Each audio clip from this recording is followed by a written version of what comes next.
በረከት ሱራፌልን ሲከታተለው እንደነበረ ማንም አያውቅም። ሱራፌል ግን ፈርቶ ስለነበረ የዞረ እያየ ጉዞውን ይቀጥላል። የሄደውም ወደ ብርቱካን ጋር ነበር። ብርቱካን እዛው በቅርብ ርቀት አንድ ቤት ውስጥ ተደብቃ እንደምትኖር ማንም አያውቅም ነበር። በዛን ሰዓት ግን አሁን ብርቱካንን ስፈልጋት ያጣኋትኝ በሷ ምክንያት ምኞት እንድትሞት አልፈልግም በማለት በረከት ቆርጦ ተነስቷል። ስለዚህ አሁን ሱራፌልን እከታተለዋለሁ። ሲቀጥል ደግሞ እሱ እንደዚህ እያደረገን እያለው አሁን በሷ ትእዛዝ ስለሆነ ሁሉንም ነገር ማጨናገፍ ይኖርብኛል በማለት ለማንም ሳይናገር ሱራፌልን መከታተል ይጀምራል።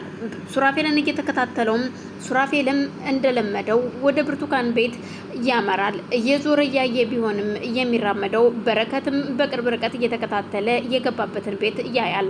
በዛን ሰዓት ልክ እንዳየ ወዳውኑ ደውሎ ለፖሊስ ያመለክትና ወንጀለኞች እንደሆኑና መታሰር እንዳለባቸው ሲናገር ፖሊሶችም መጥተው ወዳው እጅ ከፍንጅ ሁለቱን ይዘዋቸው ወደ ፖሊስ ጣቢያ ይሄዳሉ።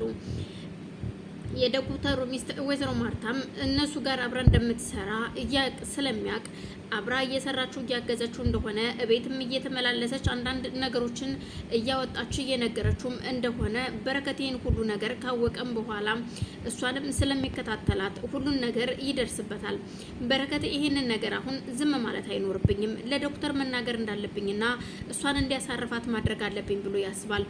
አሁንም ይደውልና ለዶክተር ሁሉን ነገር ምን እያደረገች እንደሆነ ባለቤቱ ማንጋ እንደምትሆን እኛን እንዴት እንደምትከታተለንና ምን ልታደርግ እንዳሰበች ባላቅም ግን ከሱራፌል ጋር እየሰራች ነው። ሱራፌል አብሯት እየሰራ ነው። እሷም እንደዛው እኛ ቤት ደግሞ መመላለስ አብዝታለች። ምን አስባ እንደሆነ አላቅም በሚለው ሁሉንም ነገር ይነግረዋል። ዶክተሩም እጅግ ይናደድና ምን ፈልገሽ እዛ ቤት ትመላለሻለሽ? እንደገናም ደግሞ ከበረከት የሚስት ያማግጥ የነበረው ሰው ጋራ አንቺ ምን ትሰሪያለሽ? ከሱ ጋር ምንድነው የሚያሰራሽ? ምን ይስራተሽ ነው ወይ ከሱ ጋር የምትሰሪው? በማለት ዶክተሩ ባለቤቱን በጥፊ ይመታታል። እንደውም ከዚህ በኋላ እኔና አንቺ ይበቃናል፣ አብረን ኑረናል። አብረን መኖር የሌለብን ሰዎች አብረን እንድንኖር ሆነናል።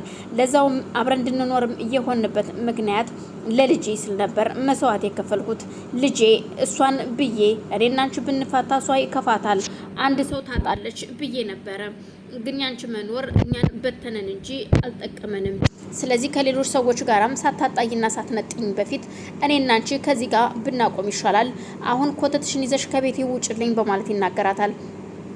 በረከትም እዛው መንገድ ላይ እንደሆነ ለእህቱ ለዙፋን ይደውልና አሁን በምልክልሽ አድራሻ እቃችሁን ይዛችሁ ወደዛ ቤት ትሄዳላችሁ፣ ቤቱን ለቃችሁ ውጡ ይላቸዋል።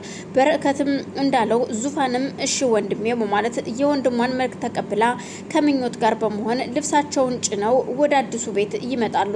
አዲሱ ቤት እየመጡት ያኛው ቤት ሊሸጥ እንደሆነ ምኞት እርግጥ ለኔ ብሎ እንደሆነ አውቃለሁ፣ ግን በረከት በጣም የሚወደውን ቤት ነው ሊሸጠው የተነሳ በማለት ታስብና ወደ ቤት ይመጣሉ።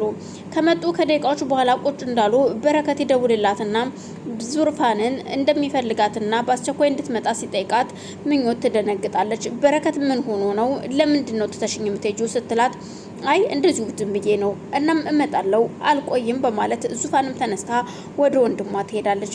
ምኞት ግራ ተጋብታ አዲስ ቤት ውስጥ ብቻዬን እንዴት ነው ነገሩ? ለምንስ ስለዚህ ምን ማድረግ ይኖርብኛል? ስለዚህ እስኪ ልደውል በማለት ለበረከት ተደጋጋሚ ብደውልለትም በረከት ስልኩን አላየውም። ለዙፋንም ስደውልላት እንዲሁ ስልኩን አላየችም። ምክንያቱም ዶክተር መጨናነቅ እንደሌለባትና ራሷን ፍሪ ማድረግ እንዳለባትም በተደጋጋሚ አስጠንቅቋት ነበር። አሁን ደግሞ ሁለቱ ስልክ አለማንሳታቸው የባሰ ጭንቀት ውስጥ ከቷታል። ወዳው ነበረ ራሷን ስታ እየወደቀችው። ማንም ሰው አልደረሰላትም። ለተወሰነ ደቂቃ ብቻዋን እዛው ራሷን ስታ እንደቆየች ዙፋንና በረከት ይገባሉ። እንደገቡም እየተጣሩ ሲገቡ እሷ የለችም። ወይ የት ሄዳ ነው? ተኝታ ይሆን እንዴ? በማለት ወደ መኝታ ቤት ሊሄድ ሲል ፊት ለፊቱ ወድቃ ያያታል።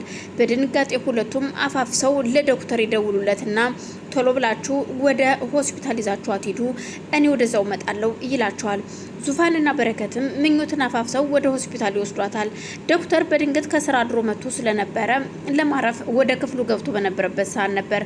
እናም እንደገና ልብሱን ለብሶ ሊወጣ ሲል ባለቤቱ የት ልትሄድ ነው ስትለው አይመለከተሽም፣ የትም ልሂድ የትም አንቺን አያገባሽም፣ አርፈሽ ተቀመጭ፣ ደግሞ ተዘጋጅና ይሄን ቤት ለቀሽ እንድትወጭ በማለት አስጠንቅቋት ትቷት ወጥቶ ይሄዳል።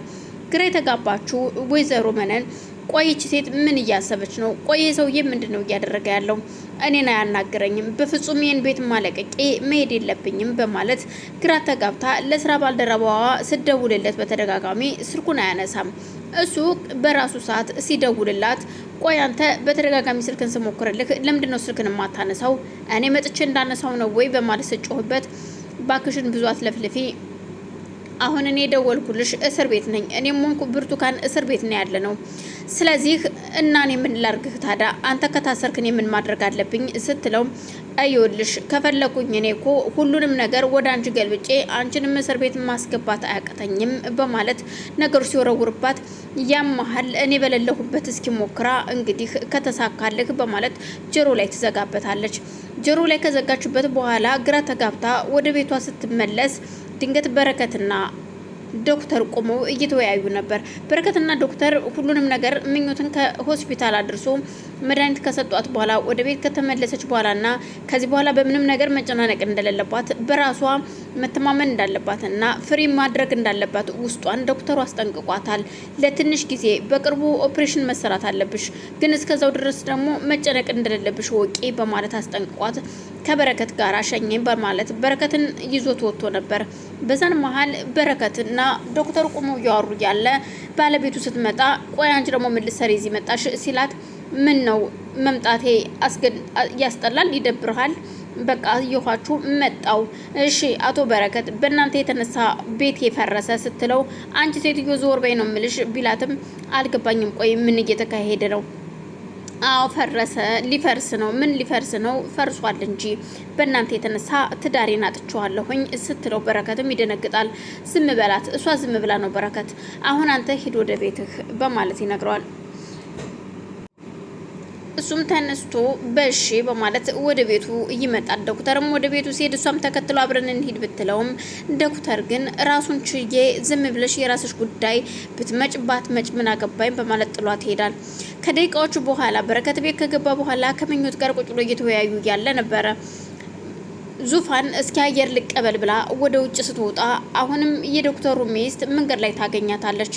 ስታገኛት አንቺ የተረገምሽ በማለት መንገዷን ስትዘጋባት በጧቱ ምን ፈልገሽ ነው መንገድ የምትዘጊብኝ? ልቀቂልኝ መንገዱን ብትላትም እሷ ግን ልትለቅላ ፈቃደኛ አይደለችም። ለነገሩ እኔ ከአንቺ ጋር ምናጨቃጨቀኝ እያችን የተረገመሽ ነው የምፈልገው ስትላት ምኞትን ነው እንደምትፈልጊው በማለት ጸጉሯን ጨምድዳ ይዛ እየውልሽ በምኞት ከመጣሽ ምንም ይሁን ምንም መቼም አለቅሽም፣ እገልሻለሁ፣ አርፈሽ ብትቀመጭ ይሻልሻል። አንቺ ሴትዮ ከዚህ በኋላ ከምኞት ራስ ላይ ትወርጃለሽ በማለት እባክሽ አሳመምሽኝ፣ ልቀቂኝ